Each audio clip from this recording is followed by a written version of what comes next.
जैसे जैसे विधानसभा चुनाव की तारीख नजदीक आती जा रही है, नेताओं के दौरे और भी उसी गति से बढ़ते जा रहे हैं। नांदौल विधानसभा क्षेत्र से कांग्रेस पार्टी के उम्मीदवार राव नरेंद्र सिंह के पुत्र कृष्ण राव का शहर का मुख्य मार्ग महावीर चौक से लेकर सन प्लाजा तक युवाओं का हुजूम देखने को मिला, जिसमें युवा शक्ति द्वारा कृष्ण राव का भव्य जोरदार स्वागत किया गया, जिसमें युवाओं ने फूल माला पगड़ी पहनाकर कृष्ण राव, तिजारा से विधायक रहे संजय यादव और राजस्थान के करौली जिला से विधायक रहे लाखन सिंह का जोरदार स्वागत किया, जिसमें खेमचंद शर्मा ने बताया कि हमारी 3 पीढ़ी भाजपा सरकार से जुड़ी हुई थी, जो कि भाजपा सरकार द्वारा किसी प्रकार भी कोई विकास नहीं किया गया, जिससे अब उनके पुत्र द्वारा कांग्रेस पार्टी में ज्वाइन होकर कांग्रेस सरकार के साथ चलकर आने वाले समय में हरियाणा के अंदर परिवर्तन करने का मौका आ गया है, जिससे हरियाणा में अब कांग्रेस की सरकार आ रही है और विकास की गति को आगे ले जाएगी। जनसभा के दौरान उन्होंने उपस्थित लोगों को संबोधित करते हुए कहा कि पिछले 10 सालों से भाजपा ने झूठे वादे कर लोगों से छल किया है। आज बेरोजगारी, भ्रष्टाचार चरम सीमा पर है। शहर में नशे की हालत भी बढ़ती जा रही है। युवाओं को नशे की हालत के कारण भाजपा सरकार कोई ठोस कदम नहीं ले रही है। उन्होंने कहा कि उनके दादा स्वर्गीय राव बंसी सिंह के समय में जब पिता नरेंद्र सिंह पंचायत मंत्री थे, उसी समय ग्रामीण क्षेत्रों में अनेक विकास कार्य करवाए थे। उन्हीं के पद चिन्हों पर चलते हुए उन्होंने भी मंत्री रहते हुए क्षेत्र में विकास कार्य करवाए हैं। पीढ़ी भी जो है, तीसरी पीढ़ी है जो बंसी सिंह जी के परिवार के अंदर अपने योगदान देते आ रहे हैं, क्योंकि 2 चुनाव में मैंने भी भाई सुधीर के साथ में खतरेपुर के अंदर राव साहब का प्रोग्राम किया था।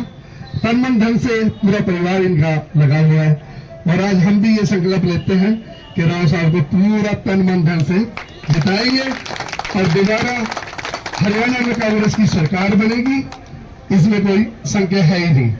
और मैं सीधा राव किशन कुमार जी को आमंत्रित करता हूं कि भाई वो आए और अपना जो ये बिजी शेड्यूल के अंदर उन्होंने हमें समय दिया, इसका भी बहुत बहुत धन्यवाद राव किशन जी। डिसीजन है ये साथियों, जिस तरह का आज देश में माहौल है, उस माहौल में हम सबको मिलकर युवा शक्ति को मिलकर सब सोचना होगा, समझना होगा। हरियाणा में कांग्रेस की सरकार आ रही है, तय है। ये आप कहीं भी जाके पता करोगे, सब लोग यही कहेंगे हरियाणा में कांग्रेस की सरकार बन रही है। उसके बाद 3 दिन से 4 दिन से जो मैं माहौल देख रहा हूँ, राव नरेंद्र जी चुनाव जीत रहे हैं, भारी बहुमत से, अच्छे वोटों से चुनाव जीत रहे हैं। अब हमको मेहनत करने की आवश्यकता है, हमको 3, 4 दिन, 5 दिन रखवाले की आवश्यकता है। ये माहौल मेंटेन रहे, सब लोग हम वोटर तक पहुंचे, एक आदमी तक जाए और चुनाव तक अपने चुनाव को संभाल के रखे और साथ में वोट भी डाले। सबसे हमारा जो मुख्य काम है वो बूथ पे जाके वोट डलवाने का काम है और वो युवा साथी ही कर सकते हैं। आप लोग खड़े होके उस दिन खाना भी भला ही छोड़ना पड़े, आपको बाकी काम छोड़ने पड़े, सुबह खड़े होके अपने बूथ की पर्ची लेके एक वोट डलनी चाहिए, अपनी वोट नहीं रहनी चाहिए। इस बात का हमको ध्यान देना है। साथियों, आज आप सबको जानकारी होगी इन सब चीजों की। हमारे मंत्री जी हर मीटिंग में कह रहे हैं, कांग्रेस का जो घोषणा पत्र है उसमें युवाओं के रोजगार की बात है, उनके कोचिंग सेंटर खोलने की बात है, साथ ही साथ एक बहुत बड़ी स्कीम आपके यहाँ, उसका बड़ा फायदा हमारे ग्रामीण क्षेत्र के गांव वासियों को मिलेगा। आपके यहाँ हमारे राजस्थान की तरह मुझे बड़ी पीड़ा होती थी किशन भाई, राजस्थान में हमारे मुख्यमंत्री जी ने 25 लाख रुपए का इलाज फ्री किया हुआ था। प्राइवेट हॉस्पिटल और गवर्नमेंट हॉस्पिटल कहीं भी जाके करा लो आप, तो वो बहुत बड़ी स्कीम थी। गांव का आदमी बेचारे को पता चल जाए कि 10 लाख रुपए इलाज में खर्च होंगे, तो वो आदमी बेचारे की हिम्मत नहीं होती, देसी दवा लेता घूमता है वो, क्योंकि उसके पास इतनी व्यवस्था नहीं होती। वो कर्जा लेके बेचारा जमीन गिरवी रख के वो 10-5 लाख की व्यवस्था करके निकलता है। आज हमारे राजस्थान में 25 लाख रुपए का इलाज कांग्रेस पार्टी की सरकार ने की, भारतीय जनता पार्टी ने वो बंद कर दिया। हरियाणा में हमारी कांग्रेस पार्टी के मैनिफेस्टो में वो दिया हुआ है कि आपके यहाँ भी 25 लाख का इलाज फ्री मिलेगा सबको। प्राइवेट गवर्नमेंट कोई से हॉस्पिटल में जाके एडमिट हो जाना, 25 लाख तक का इलाज फ्री मिलेगा। बहुत अच्छी स्कीम्स है। उसमें महिलाओं को सम्मान देने की बात है, बुजुर्गों को सम्मान देने की बात है और 300 यूनिट बिजली फ्री भी आपके यहाँ हो रही है। बहुत बड़ी स्कीम है ये भी। 300 यूनिट में नॉर्मली घर का जो बिल होता है वो सब फ्री हो जाएगा, जिसके घर में अपने एक परिवार का बिल तो कम से कम फ्री हो ही जाता है। तो इन सब स्कीम्स का फायदा मिलेगा। तो मैं आप सबसे निवेदन करता हूं साथियों, बीजेपी सिर्फ झूठ बोलती है, काम नहीं करती है। झांसों की सरकार है, 10 साल आपने देख लिया होगा क्या काम हुआ है। मंत्री जी जब आपके यहाँ मंत्री रहे, उन्होंने यहाँ पर यूनिवर्सिटी खुलवाई थी, मैं अभी देख रहा था। उसमें आयुर्वेद जो यूनिवर्सिटी कॉलेज हमारा है, उसमें कह रहे थे 100 सीट पास हुई थी, बड़े मुश्किल से 10 साल में अब जाके तो बना है, और उसमें 30 ही सीट है। 70 भाई हमारे और एडमिशन लेते, वो डॉक्टर बनते, उनको उन्होंने डॉक्टर बनने से रोकने का काम किया है, कुछ बनाने का काम नहीं किया। तो साथियों, अब आप सब लोगों को सोचना समझना चाहिए, और आप सबके समझ में वैसे तो मैं देख रहा हूँ माहौल बहुत अच्छा है। अब तो इतना सही है कि हम 5-7 दिन और मेहनत करें। कोई भाई इधर उधर नजर आ रहा हो, आपको लगता है कि कोई नाराज है या कोई गलत जगह पे जा रहा है, उसको समझाओ भाई सरकार के साथ में साझा होगा, मंत्री जी हमारे मंत्री बनेंगे, इलाके का विकास होगा, बिना बात दूसरी पार्टी में जाके कोई फायदा नहीं है, सरकार तो कांग्रेस की बननी है। तो ये समझा के एक एक वोट डलवाना है, और अपने अपने बूथ पे खड़े होके अपने जो वोट डल रहे हैं वोट नहीं रहने चाहिए, सबको इकट्ठा करके सारे वोट अपने डले, वोटिंग परसेंटेज अपनी अच्छी हो, अपने लोग जो अपनी टीम के लोग हैं सबको लगा के अपने जो कांग्रेस का वोट डल रहा है उसको एक एक वोट को निकालने का आप सब काम करें, ऐसी मैं आप सबसे उम्मीद करता हूँ। राम राम भाइयों,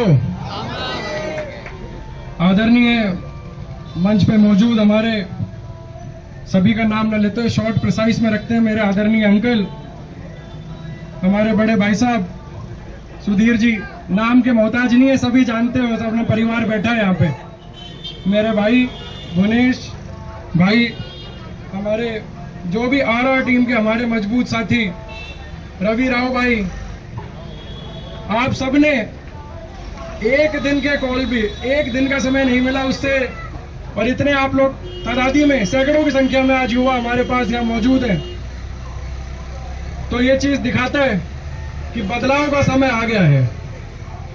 और कहा गया है, पुरानी कहावत सबने सुनी होगी, मैं फिर से रिपीट करता हूं कि संघर्षों के साए में हमारी कुर्बानी पलती है, ये जमाना सदैव उस ओर चलता है जिस ओर जवानी चलती है। ये बदलाव का चुनाव है, ये चुनाव आपका अपना चुनाव है, राव नरेंद्र सिंह का, कृष्ण का चुनाव नहीं है भाइयों।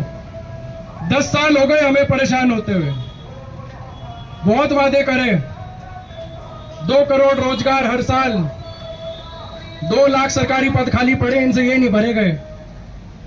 वादा था नारनौल की दिशा दशा बदलने का, क्या माहौल हुआ, क्या स्थिति आज आपके सामने है। सीवरेज चौक पड़े हैं, सड़कें टूटी पड़ी हैं, पीने का पानी नहीं है हमारे पास, प्रशासन के हाथ में कुछ कंट्रोल में नहीं है, क्राइम बढ़ा है, गुंडागर्दी बढ़ी है, बदमाशी के साथ साथ जहां पे युवाओं को जो साधारण मेरे भाई परिवारों से आते हैं, उनके साथ भी कहीं ना कहीं ठगी करने का काम करा, उन पे गलत आरोप लगाए गए। किस प्रकार हमारे युवा रोज सुबह रेस करा करते थे, फौज में जाते थे, तैयारी करा करते थे। मैं भाइयों से पूछना चाहता हूं, सुबह सुबह गांव में दौड़ लगाया करते थे, अग्निवीर योजना ऐसी लाए, हमारा भविष्य खराब हो गया।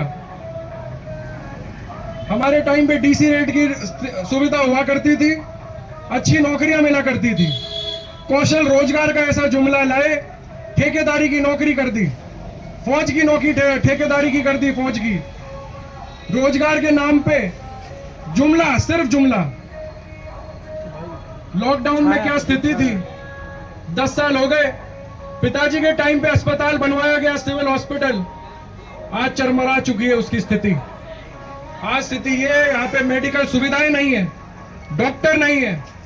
अगर हमारे माँ बाप परेशान होते हैं, हमारे बुजुर्ग परेशान होते हैं, प्राइवेट अस्पतालों में जाना पड़ता है। शिक्षा के कोई कोचिंग के सेंटर सारे प्राइवेट सेंटर आ गए, सरकार की तरफ से कोई सपोर्ट नहीं, कोई सहारा नहीं।